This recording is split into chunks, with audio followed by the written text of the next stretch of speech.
Guy, you have to put on a hat if you're going to be in here. Oh, I think I look cute. Welcome to one, Governor. That goes for everyone here. Yeah, you're gonna wear one, take a great picture. Well, we'll see. We'll see. Yeah.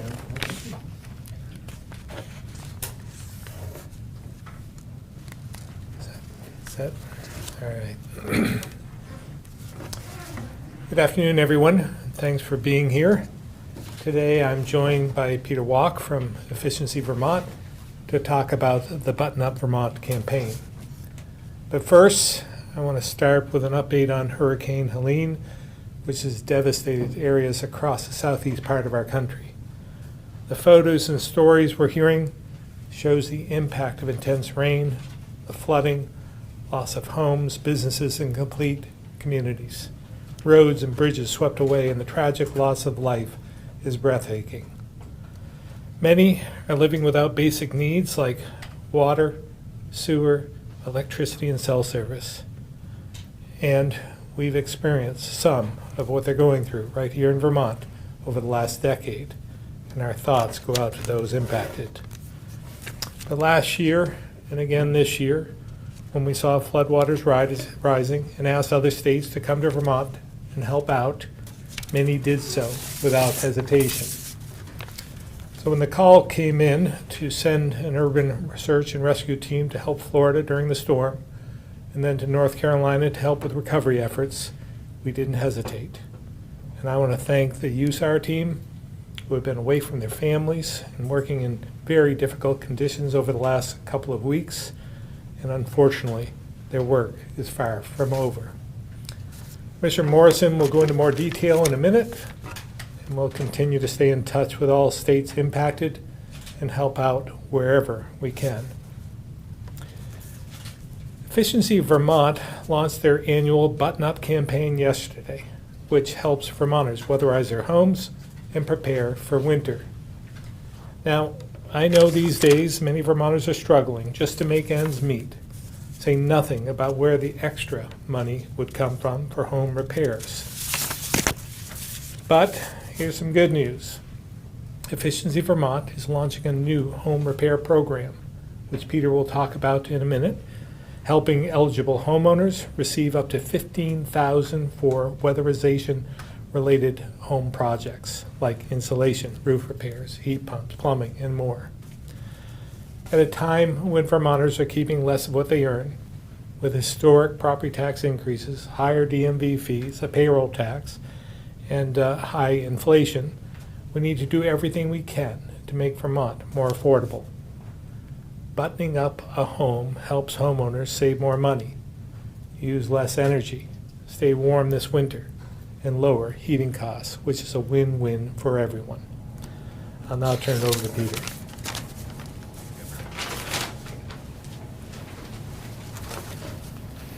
Thank you, Governor. As you mentioned, my name is Peter Walk. I'm the Managing Director of Efficiency Vermont. Happy to be here today to announce one of the most important and good news stories of the year, which is the launch of the Button Up campaign.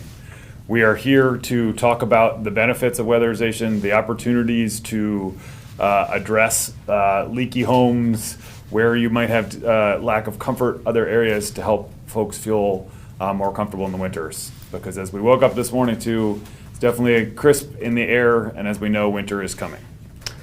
As we look at and do analysis across the board, our annual energy burden report has looked at household energy burden across the state, and home heating accounts for roughly a third of all household energy costs. So it's an important driver for the affordability issues that the governor just mentioned. The rising costs of staying warm continues to add to that burden. We need to work to address those costs and to lower those costs for Vermonters across the board. That's why buttoning up is so important.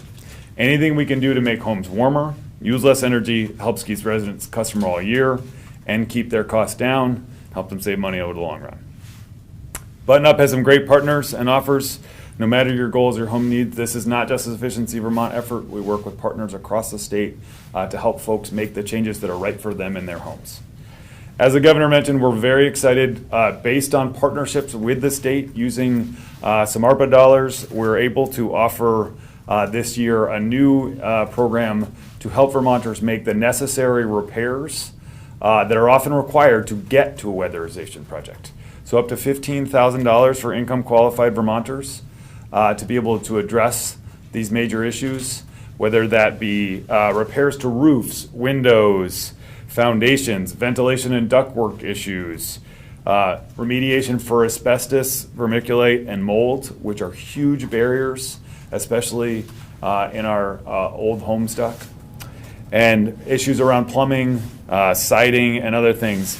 Any contractor can use this rebate to complete home repair measures as long as the repair are deemed necessary as part of an overall weatherization project.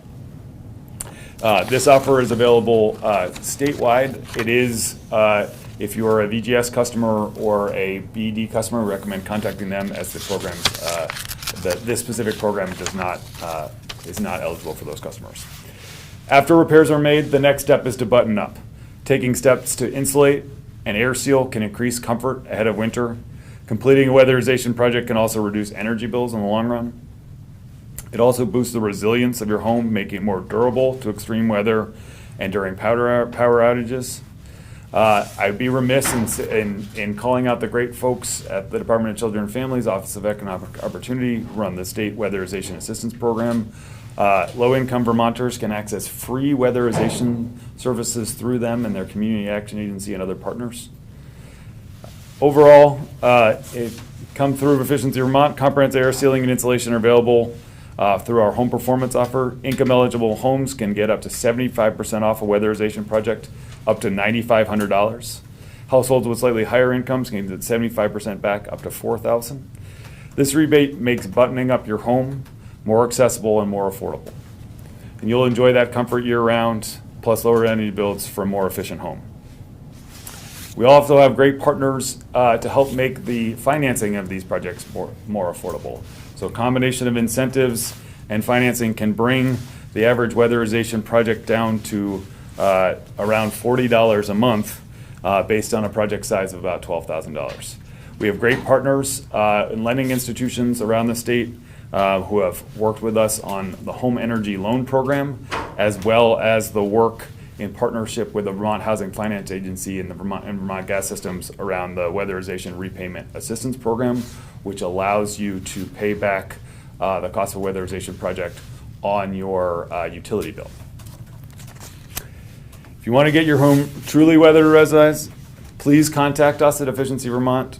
We'll help you with a free virtual home energy visit, which you set up a time, get out your smartphone, we'll walk through your house with you as you show us around and help identify those opportunities that need additional research and understanding of where we're going to be able to help you save the most energy. So please reach out and get started today.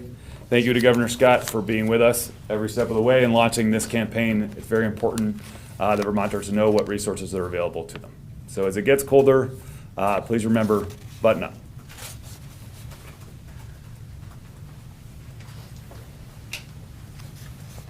Thank you, Peter. Good afternoon. I'll be providing an update on Vermont's response to Hurricane Helene that impacted the southeast United States. On Tuesday, September 24th, Vermont deployed a Type 2 swift water team consisting of 14 personnel, 4 boats, and 5 support vehicles to Florida to assist with the response to Hurricane Helene. The team arrived late Wednesday and was staged in the Pensacola area. On Thursday, the team traveled to the Tampa area to prepare for the storm's arrival. Helene made landfall late Thursday night, and our team began 911 responses early Friday morning. They made several rescues and continued working through the day into early Saturday morning. The team searched approximately 300 residences, discovered 2 structure fires, and evacuated approximately 20 persons and dozens of animals. Their work continued Saturday with searches for missing persons. They searched nearly 1,500 structures through the day and late into the night. On Sunday, the 29th, the team searched a 26-mile area along the inside of a barrier island area, specifically near Treasure Island. By Sunday afternoon, they were released by the state of Florida and reassigned to North Carolina to assist with flood response efforts there. An additional team of 6 personnel and associated support vehicles were deployed from Vermont to Buncombe County, North Carolina on Sunday evening to augment the team coming from Florida. They're all together now working in the greater Asheville, North Carolina area. The team's initial work in North Carolina was focused in the Broad River area, a rural area about 20 miles east of Asheville. While some areas have been accessible by 4-wheel drive vehicles, the team's operations have mostly occurred by insertion from helicopters. The search area is very mountainous with elevations very common of 3,000 to 5,000 feet. The team expects to finish this area tomorrow, and then they will be repositioned in another area. Tentatively, they are scheduled to move to the Black Mountain area, which is a little north of their current location. The conditions our team have encountered have been catastrophic. The team leader, Mike Cannon, reported that the situation was hundreds of times worse than he had ever seen, and he's seen a lot. There has been extensive flooding and landslide activity in areas that are rugged on a blue sky day. As the governor mentioned, roads are mostly wiped out and countless homes destroyed. There is no water or sewer, no gasoline, no landline or cell coverage, no internet, and roads are barely passable with 4-wheel drive vehicles. While these efforts are extremely difficult, the Vermont team is proud to join the combined response and complete this very important work. We've received daily briefings, and we note that our USAR team is in good spirits and highly motivated to help make this terrible situation better by their contributions. It is not lost on us that the area our team is working is the home to one of the North Carolina swiftwater teams that responded to Vermont in 2023 and made many rescues in the Lamoille County area.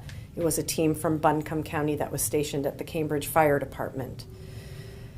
So we'll have more to come as things unfold. We expect our team to be deployed for another week, and we will update you as we're able to. And with that, I'll turn it back to the governor for Q&A. Thank you, Commissioner. I'll open up to questions. Governor, North Carolina and Vermont in recent years have both been kind of compared or said like we are positioned to both withstand climate change and severe weather better, maybe, I think I'll say, than some of the coastal states. I mean, how have you been thinking about, in terms of the bigger question about climate change, where we put resources? You've seen the devastation in South Carolina. How has that been weighing on you of where we put state resources here in Vermont? Yeah, it's been eye-opening for all of us. I think it started with Irene back about 12 years ago. We saw the highly intensive storms that came to Vermont, and they hit our higher terrain. We think about floodwaters sometimes, and we think it'd have to be in the lowlands, but it's just as devastating when they're so intense, when there's such a volume of water and it comes down in a short period of time, as we just experienced in Lindenville. And so it's the same type of thing. It can hit us anywhere, anytime. And be just as devastating in the higher terrain as it is in the lower terrain. So this means that we have to mitigate in any way we can, better protect ourselves, upscale culverts, reinforce riprap, roads, and debris removal is important to get ready for the next one. And again, you never know where that's going to be. I'll use Village Road, Red Village Road in Linden as an example again. That area was hit very hard, but moving maybe 4 miles to the north and hardly any damage at all. So it's very localized. And so again, we just need to better prepare ourselves to mitigate against them and make sure that we're hardening some of the areas that we thought were safe. FEMA, Congress isn't in right now. I believe it's the Disaster Aid Fund, or one of them, that gives money to municipalities or reimburses them. That fund is, at least as of right now, run dry. What is the latest from your understanding of towns and cities being able to be reimbursed for FEMA? Yeah, well, again, they had a continuing resolution, I think, that is going to take effect, that will help us get through this, at least for those that were promised money in the past. So I think this does open up more money for Vermont, which is important. But I think, again, Congress understands. This doesn't hit, this isn't political, this doesn't hit red states or blue states any differently. We've had devastation in almost every state to some degree. So I think Congress will come together and properly fund FEMA.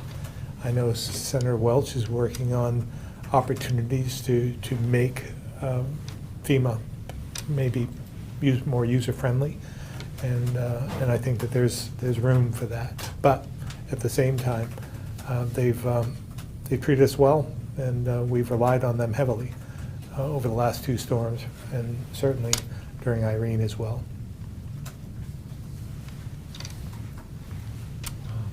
Question about the weatherization. Is it button up or, oh, it's button up, not buttoning up? Okay. I could have answered that. Oh, yeah. There you go. Just stick around. Yeah, no, it's, Do you have enough installers? I've heard that there's a real problem with just getting the work to do all this stuff. Sure. I mean, I think that you probably heard the governor talk multiple times from this podium about the challenge of workforce issues in the state of Vermont. Weatherization is no different.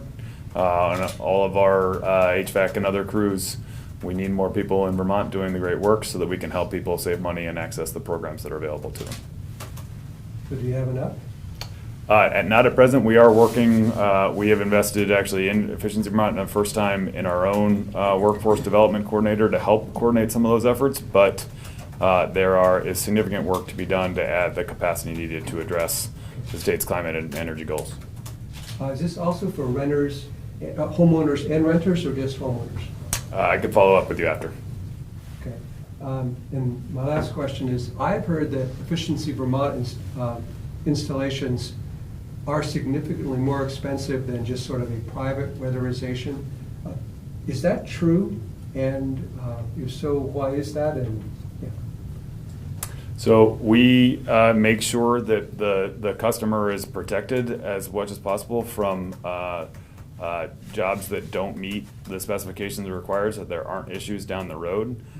It is important that those jobs get done well, and so there is a cost to that, but it's important for Vermonters' peace of mind to be able to make sure that their projects are done well. We have great partnerships through the Efficiency Excellence Network to help get those projects done around the state. What is the total, like, pot of cash that this is coming from, like these rebates, like the expansion of this new program, I guess, like what's the Sure. total dollar figure? Sure. We have been, we have our standard weatherization funding that comes through our appointment through the PUC. This is specifically through $25 million in ARPA weatherization funding that we are working on with Commissioner Tierney at the Public Service Department. And also, do we know, kind of keeping it on flooding for a second, there was a big expansion last year of, helping people upgrade home heating and whatnot.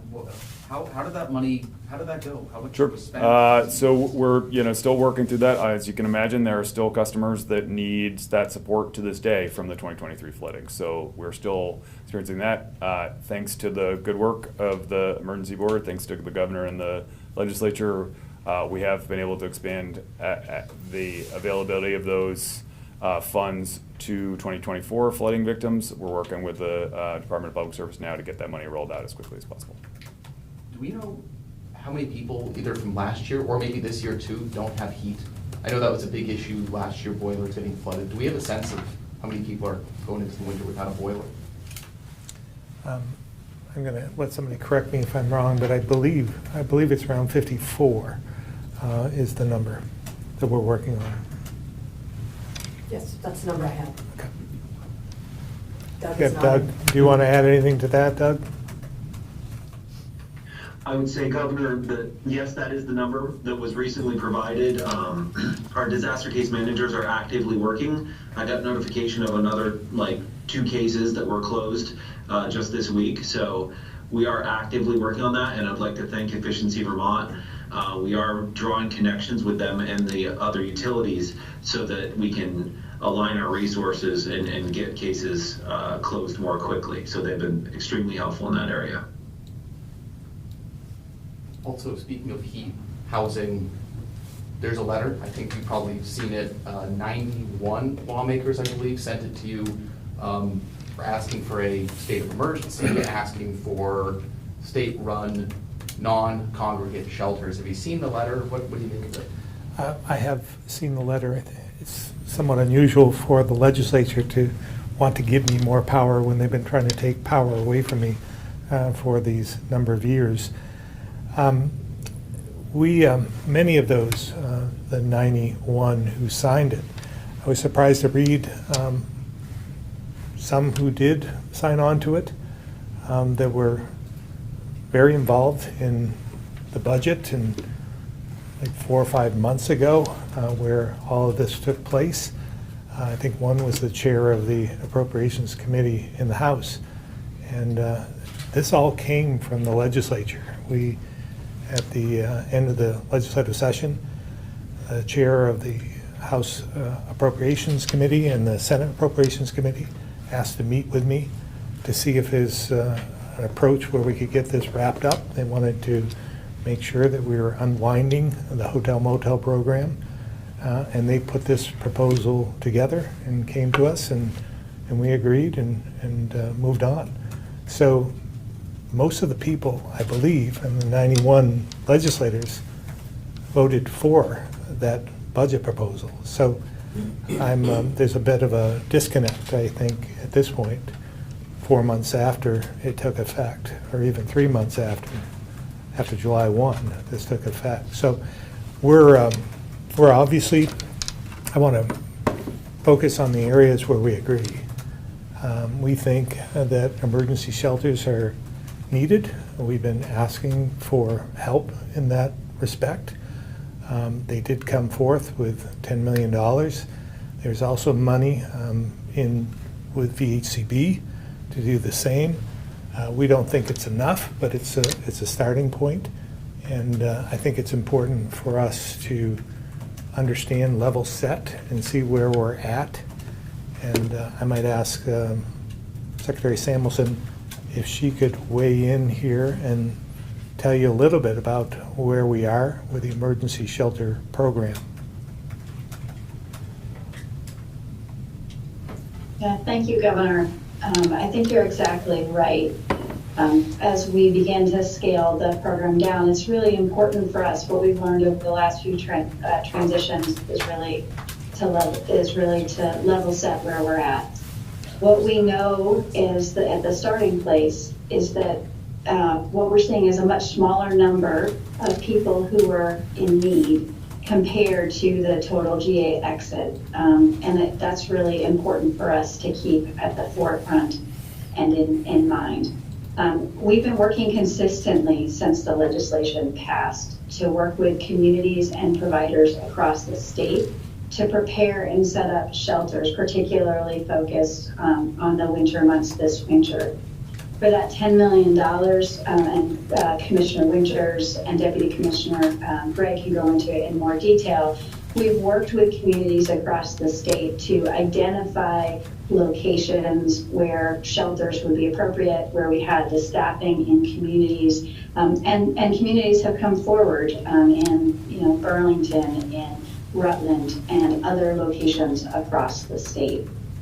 As we make the transitions coming out of September and into October, we are working hard to identify areas and gaps on the ground, and we were planning ahead and anticipated that.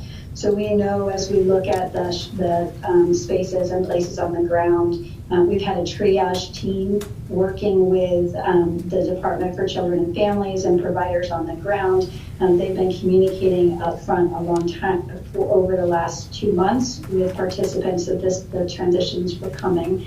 and really working to assist people in finding the services and the resources that they need. That triage team now has been working with local providers and identifying individuals with and families with complex needs and working to get them into locations. Many of them have only been willing to engage now as they're within days of their hotel room not being available to them. And we've been able to find placements in skilled nursing facilities and others based on what their needs are. With the additional gaps across the state, we know that large congregate shelters that are just based on the number of exits haven't worked in the past, but we have identified and looking at the gaps that we might see in family shelters, and really are looking at what that might look like going forward. But we would need the partnerships of the local municipalities and the local providers on the ground to make that work, and have been in conversations with communities based on the actual and specific needs that we're seeing on the ground now. I want to see if Commissioner Winters has other specific details to add, particularly around the allocation of that $10 million. And again, resources are constrained. We have $10 million, and that really has already been allocated for winter shelters this winter. So as we look at any additional shelters coming online, resources are really a core part of that discussion as well. So Commissioner Winters. Thank you, Secretary. I'll say that the budget was signed into law on May 23rd, and by May 31st, we had a notice of funding out to all providers and all communities, trying to gauge some interest in using that funding to stand up winter shelter. The legislature did put that $10 million into the budget, specifically targeted at standing up some winter shelter by December 31st. We had that notice out there by May 31st with a deadline of July 10th for proposals. We received proposals totaling over $30 million and multiple applications for that $10 million. We were able to narrow that to 6 projects that we thought were most viable, and those total about $11 million. So we've been working hard over the last couple of months to try to make those come to fruition. There's a proposal in Burlington, there's a proposal in Rutland, a couple in Franklin County, one in Montpelier, and one in the Upper Valley, all expanding the number of shelter beds. I'll note that right now we're at about 535 shelter beds across the state. That's up almost exactly 100 beds over where we were a year ago. So we continue to try to expand those shelter beds. And I'll also just note that on May 31st, we also started sending letters to clients in our GA housing program, understanding that there were some big changes ahead and that there needed to be some planning and that there would be some major transitions at this time of year. So that was 80 days past July 1st is when some of their stays were running out. So we communicated with providers, we communicated with clients, we communicated with hotels multiple times through the summer to try to give people notice and get folks as prepared as possible. So we continue to engage with communities. We're trying to get these shelters up and running and off the ground just as soon as possible, but it's a constant challenge of the people to run the shelters, the buildings to house these shelters, the communities, the willing communities to host them. The providers are often involved and are aware and are trying, but it does take time.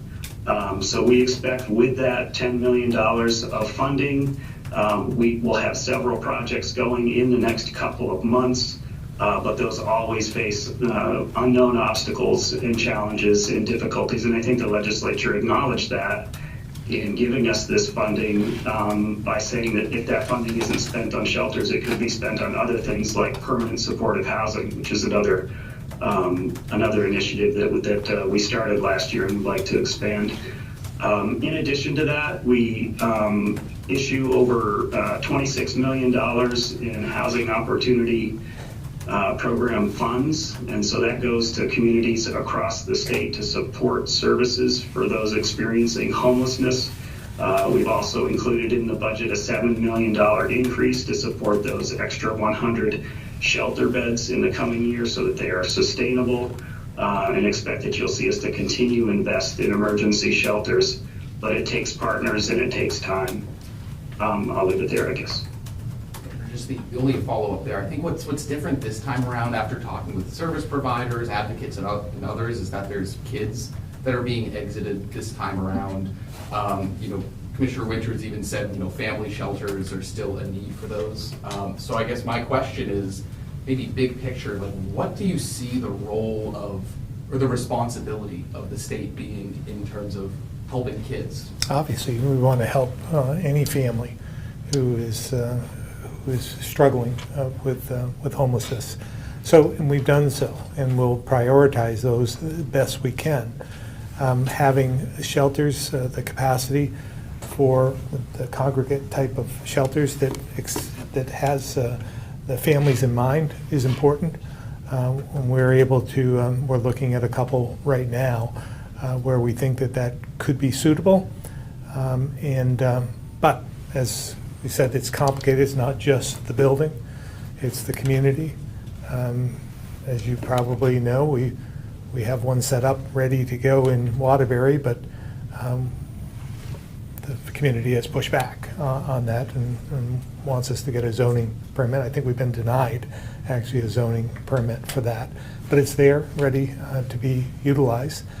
And we have others as well, but we're going to have the providers, we're going to have the buy-in from the community and the appropriation, enough money to do it. So we're working on that, and we think that there are some viable solutions. On both sides of the coast, there's a port dock strike going on. Do you see that playing any role here in Vermont and impacting us? I think it's going to affect the entire country in some respects, yes. In what respects? Like, do you have any kind of examples? Or Well, I mean, we see what happens. We saw it during the pandemic when you have a shortage of inventory. Let's say you're waiting for materials to come to be distributed throughout the country, and that leads to, when there's a fear that you're not going to have what you need, people start stocking up. That creates a shortage, and then there's supply and demand issues, which means the price goes up. So not being able to get the materials, spiking this rush to possibly stock up, and just the disruption in the supply chain is going to all lead to, higher prices, I believe, and could be have a negative effect on our economy throughout the country. And then it's been a couple weeks now, maybe a week and a half. The Cannabis Control Board paused retail licensing pretty much just a couple days before the 2-year anniversary of recreational marijuana in the state. Did that surprise you, I guess, kind of looking back on it all now, that there's already this oversaturation in the market that they're saying? I'm not sure that it surprises me. I think that, as I said before, there are other states doing this. It's not as lucrative as some people think. It's still a lot of work. Any business is challenging, and I don't think this is any exception. So you need customers. And then my last question: did you watch the VP debate last night? And if so, any thoughts? I watched part of it, and at first I was reluctant to watch because I thought it was just going to be another repeat of what we're seeing, on the airwaves in terms of personal attacks and so forth. But I was pleasantly surprised. And forget about the content, but the way they treated one another was respectful and civil, and that's the way debate should happen. And maybe they can be an example for the way we should be doing things. But I thought they both handled themselves very well. All right, we'll go to the phones. Carly, BT Digger. Great, can you hear me okay? We can. Okay, great. I want to follow up on some of Calvin's questions earlier. So you were talking about that $10 million of funding for shelter that's, meant to bolster shelter capacity around the turn of the year. What lawmakers in that letter yesterday and municipal leaders have called for is something more immediate for the state to stand up shelters right now for people exiting the motels. So are you considering deploying emergency shelters this fall to meet the needs of people exiting motels now? Yeah, we've always intended to do whatever we can to set up shelters as quickly as possible.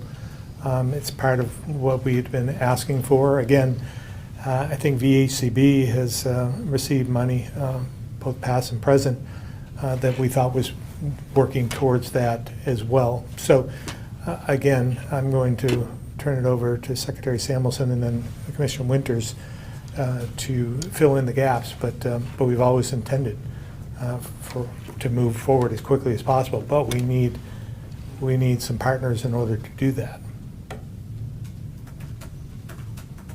Thank you, Governor. I think that that's absolutely right. We intend to really look at what's happening on the ground and to be strategic versus reactionary. And so in that case, we've already looked at buildings across the state that might be relevant and appropriate.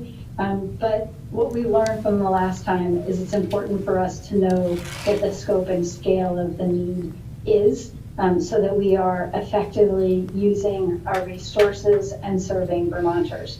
What we really, to put this in context, because many people talk about it as if the number of people exiting is the actual need. But to put this in context, the team that we have, the triage team, has received between 25 and 35 appropriate referrals to it. When we look at the families for individuals who have housing needs in our complex and really are exiting the program.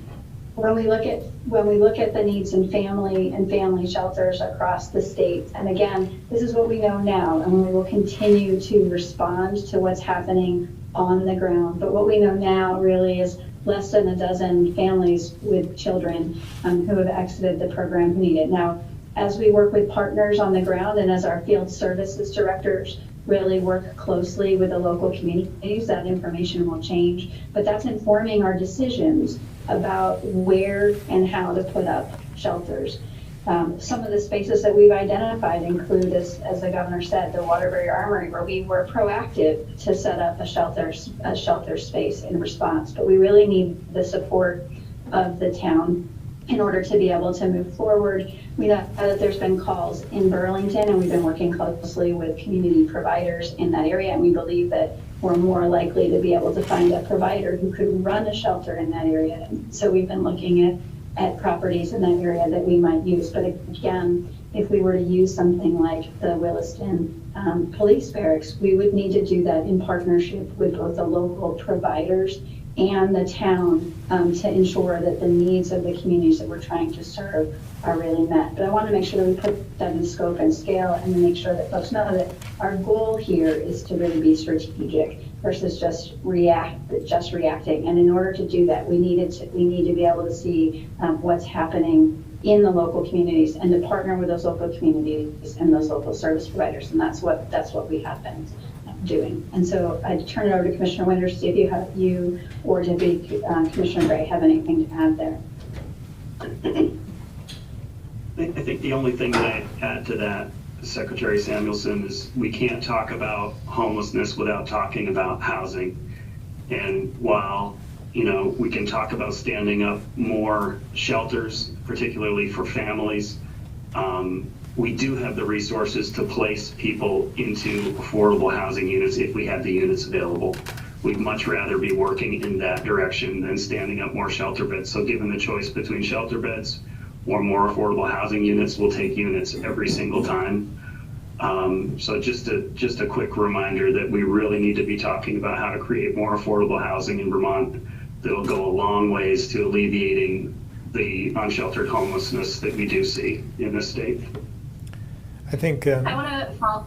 I just want to add to Commissioner Winters and the call for more housing. I mean, that's the bottom line. We're in a housing crisis. We've known that for a number of years.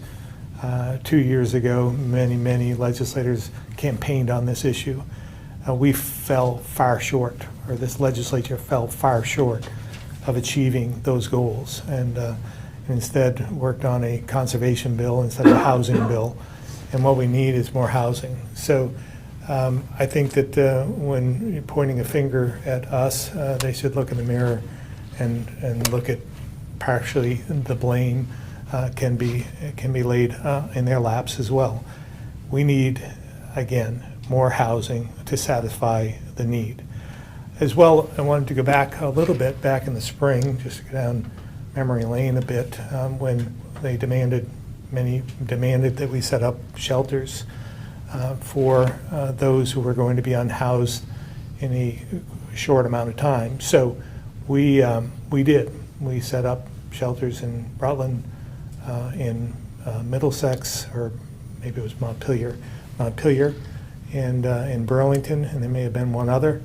And what we found was we did the work. We found people to oversee them, and we opened them up, and we didn't have the clientele that we thought we were going to. So when Secretary Samuelson talks about not being reactionary and anticipating what the need is, I think it's important that we don't waste precious resources, that we are able to fill the need by watching what's happening on the ground, and that's what we're trying to do as well.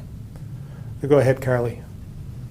Great, thank you. I wanted to follow up on some of the numbers you were sharing, Secretary Samuelson, around families in need right now. I mean, I know on September 19th alone, 79 families exited the program. So how are you getting those numbers that it's, more like, I think, 25 or even a dozen families that are in need through your triage teams? Yeah, so our triage teams have been working with providers on the ground, and they have been taking referrals for those who have really complex needs into that team. They've been working closely with the clients, many of whom are just now willing to look at alternative options. So that's one mechanism. Our field services directors have also been working on the ground, and we know, for example, in Burlington at North Beach, they set up camping for families, and so we've been monitoring that. Because individuals don't have to say where they are going and what their next steps and next plan are, there isn't a specific data system to collect that information. And so we have been relying on the work with our partners to help us understand what they're seeing and to quantify that specifically so that we can identify the next step solutions. Again, the numbers aren't perfect. And they will change. They will both, they potentially grow, or as we learn more, they may decline. But we really work closely with the providers that the Office of Economic Opportunity works with. We work closely with the cities and towns. And again, there's not going to be a perfect number for the need. And it's also important for us to recognize that these transitions have been in this round have been happening for about 2 weeks, and so it will take us some time to continue to work with those providers to quantify that. So I wonder if Commissioner Winters, if you want to add in there. Again,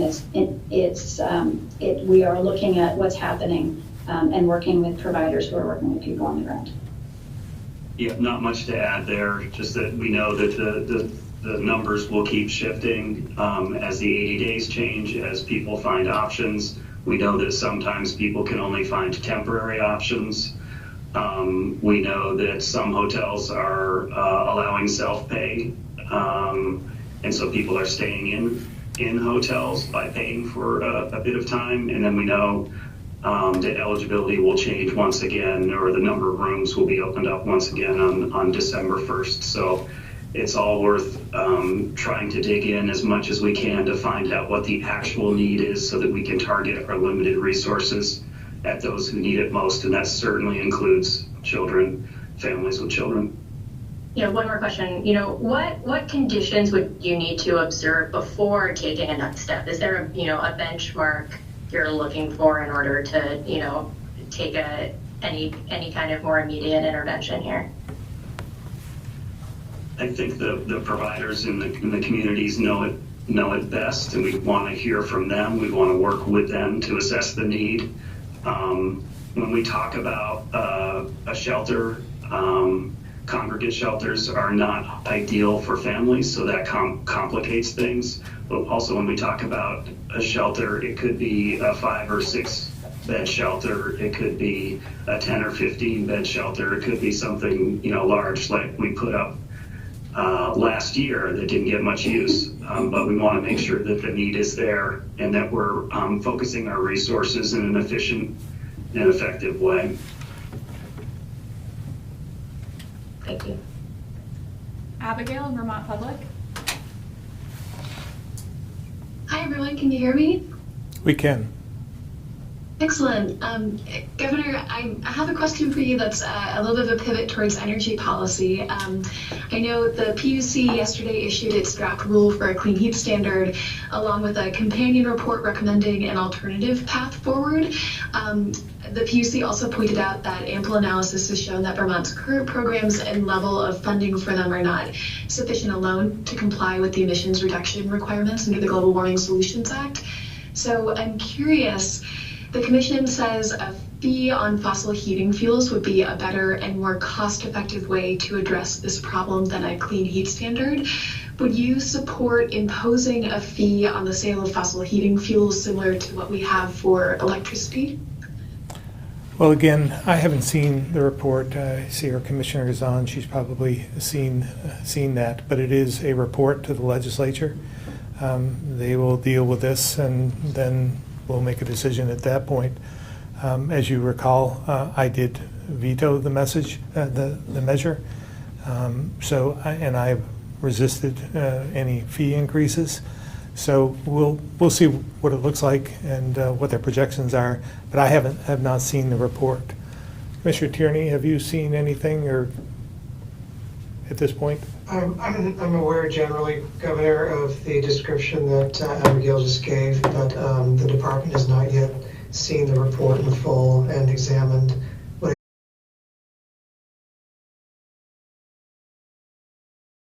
is visible for many people. Subject matter close.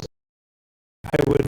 And I'll say, Governor, it's a draft report, so it's been put out for public comment, and the PUC is typically very attentive to public comment, so I think it should be treated that way at this time.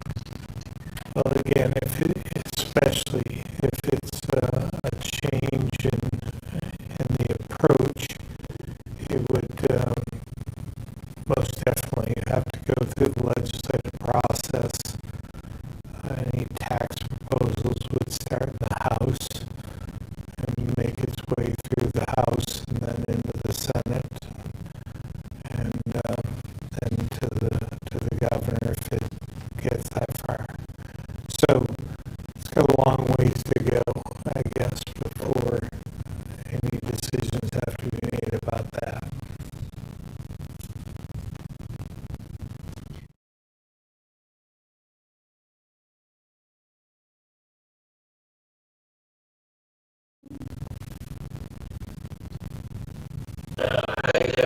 I'm wondering if you have a reaction to the lower court ruling on Secretary Saunders. In that case, it was kind of a split decision.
not a lawyer, but I'm not.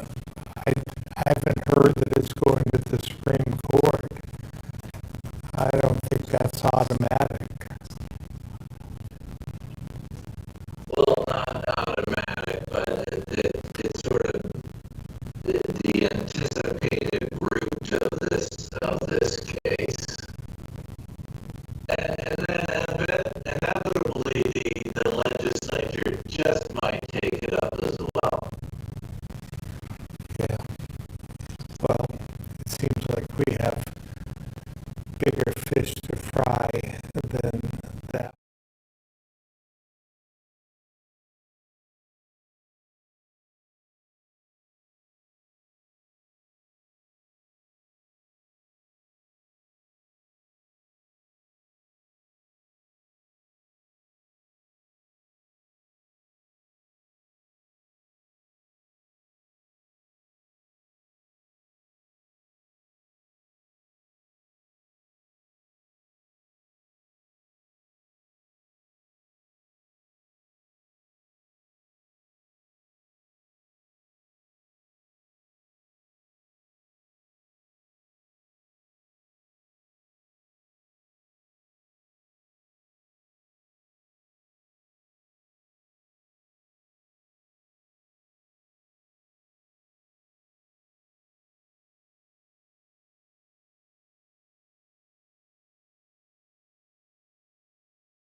Limits on the governor's constitutional powers.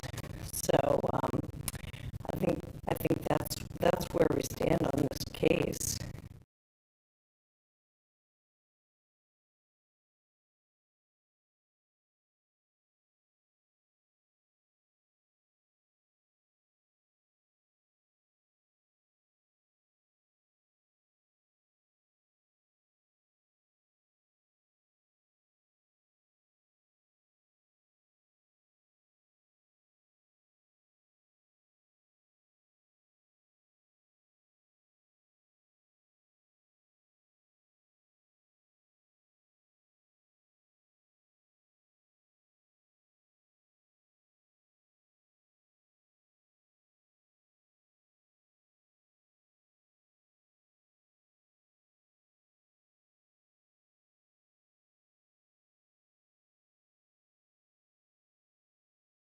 Have you been following this conversation about how it should be used? Any thoughts? There's concerns from some advocates that this opens the door to too much logging. Is that, what's your read on the situation? Well, I think harvesting timber is important to our state, and we should be doing it in a productive way that doesn't harm the environment, and I have great faith in our Agency of Natural Resources to provide for that. Because it's again, precious resource, but it's a precious resource in terms of our economy as well. Secretary Moore, do you have something you'd like to add to that? Yes, Governor, thank you. I would just add that the overall Worcester Range Management Unit covers a total of just over 18,000 acres. Our proposed management strategy would have logging occur on just about 1,900 acres spread out over the next 20 years. So it's a pretty modest component of our overall work to steward that important area of Vermont. And over half of the Worcester Range Management Unit has been set aside given its ecological values and meets the criteria that the legislature established under Act 59 as an ecological reserve. And so it's a little bit frustrating to see the focus placed on what is just one smaller component of a much larger management strategy that's seeking to balance significant recreational use from trail hiking on Hunger Mountain to mountain biking on Perry Hill, along with some of the ecological connectivity and habitat function values, as well as timber harvest and trying to make sure our forests are resilient in the face of changing climate. Looks like we have one more question on the phones. Ed Barber, Newport Daily Express. Yeah, good afternoon, Governor. Can you hear me? We can. Good. This question I'm going to ask you, but Secretary Flynn might be able to respond as well. The town of Brighton in Essex County suffered some pretty catastrophic damage in July. They have a bridge that blew out they need to replace, which will take a couple of years.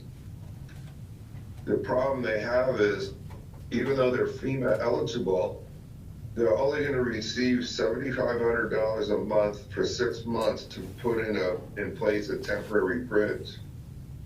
They asked V-Trans if they could rent a bridge from the state, but the requirements that V-Trans has will not allow that because there's more than one way out, meaning you don't have to put in a temporary bridge and cross it. The difference here is that the town will end up paying $150,000 to $200,000 over the next couple of years to rent a bridge. But if they got a bridge from V-Trans, it would be $150 a month. Considering all the catastrophic weather that we've been having, is it time to look at those V-Trans rules and see if there is some wiggle room to allow communities to be able to get temporary bridges by changing the regulations that V-Trans has? I'm going to let Secretary Flynn answer that, but I just want to say that we've been very flexible in terms of lending bridges to communities. Many of our temporary bridges have been lent to communities in need. So I don't know about the regulation, but we're always willing to assist in any way we can. Secretary Flynn? Thank you, Governor. And I'm not particularly aware of this incident. I'm happy to look into it. I am aware that in the past, we have come down on that decision if there's another way in or out, and we have other communities who have no way in or out. We have to make hard decisions about where we can use our bridges. And I also wonder when the question was asked, because I know back in August, if you will, or early September, we were right down pretty much close to rock bottom. In fact, we wanted to buy another 200 feet of temporary bridges, but that would cost us $1 million. And so we just couldn't scrape that together. I do believe some bridges have come back in. And I also know that we work with, Forest Parks. They have things that are called skidder bridges that may not be appropriate for where you're talking about, Ed, but I'm happy to learn more about the exact location and where this alternate bridge is located. And as the governor said, we're always able, in fact, we've proven that in many communities to reconsider things, but it really depended on maybe when the question was asked and what the circumstances were then. I also would add, and maybe maybe Doug can enlighten us a bit here, but I believe that could be reimbursable as well, the rental costs of a bridge by FEMA. But absolutely correct, Governor. I think often, if there is inventory at AOT for bridges, that's the most cost-effective solution. But it would be a reimbursable expense to FEMA. So 75% would be covered by FEMA, and then the state would cover the Emergency Relief Assistance Fund share, which could be between 30 and 70% of the remaining non-federal share. So the town certainly would be looking at that full $200,000 as a liability. I know that cash flow can be a concern for communities, but ultimately most of that expense would be covered by state or federal partners.